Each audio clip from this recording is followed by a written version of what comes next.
I had a Mark Stock, the fellow that did all these paintings, was a former student of mine, and we met several times for lunch in L.A.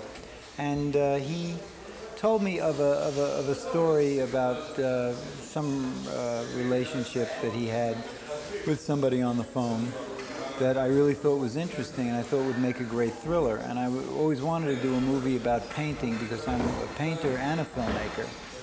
So I thought this was a great opportunity to combine the two and mix the nature of art, of illusion and reality, of the illusory nature of romantic love, and mix them into this one romantic thriller that was also inspired somewhat by Alfred Hitchcock's Vertigo, because it's such a strange film about what's real and what's not real and how we create our own romances. We create lovers, we create friends, we create concepts of ourselves and act them out and pretend that they're real.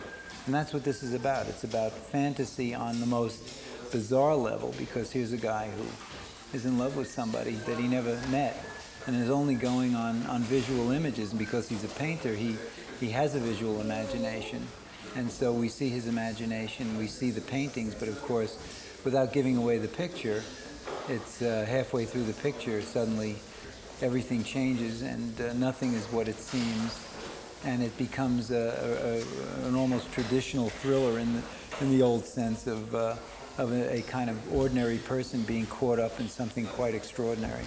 Yeah, because I thought of so many different people, and one day it was really an accident. That's how, I guess, movie making, you have to, or as in all of art, accidents are some of the best things that happen to you, and I guess it's knowing which accidents to take advantage of. We met by accident, really, and I had seen him in The Craze and thought he was fabulous.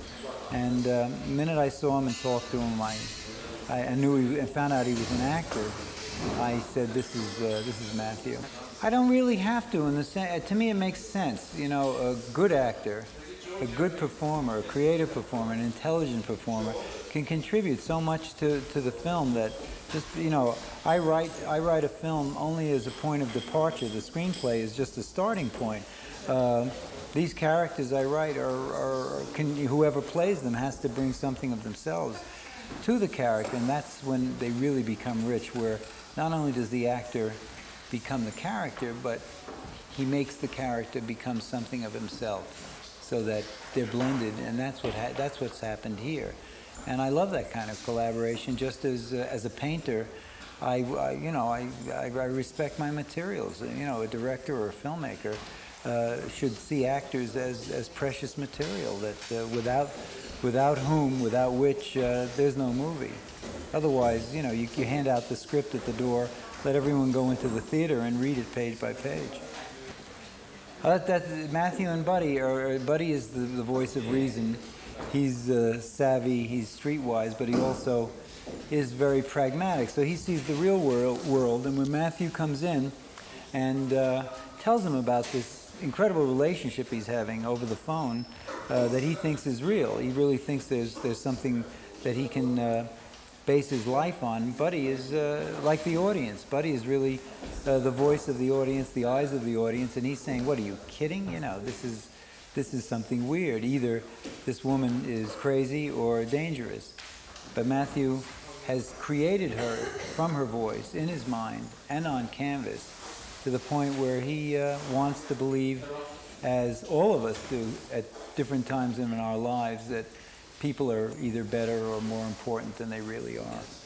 As a director and a writer, yeah, as a filmmaker, it's all one job, and that's the fun of it. You know, you sort of sit up at night in an empty room and think of this stuff and then write it, and then suddenly, when it's being made, it takes shape, it becomes real. It's suddenly places you've written about that never really existed, suddenly you say, oh, this is where Matthew's loft is. This is what it really looks like. This is what's on the walls, you know. And the minute you get in, same with an actor. An actor really can't know what place it is and who he is unless he puts on the costume, he walks into the space. That's how I am as a director. So it's great to see, it's great to write it in a vacuum. And then, you know, you suddenly look at these actors and they're saying your words and they're better. And then they're saying their own words added to it that give it more personal meaning. And they're in a location that makes sense. And it becomes real. And that's what's wonderful about art. Or if I can be a little pompous and quote Shakespeare, the poet gives to airy nothing a local habitation and a name. It's all like nothing at first, and then you make art, and suddenly you can take your dreams and make them solid. You can give them some form and call somebody over and say, hey, look at this. This is what I thought of. Because that's the thrill of making movies, or of painting, or of writing music, or poetry, or fiction, or any of the artists. That's what's wonderful about art, is that in one way it's better than life, because if life was that great, what do you need art for? Cut. Cut. Ha ha!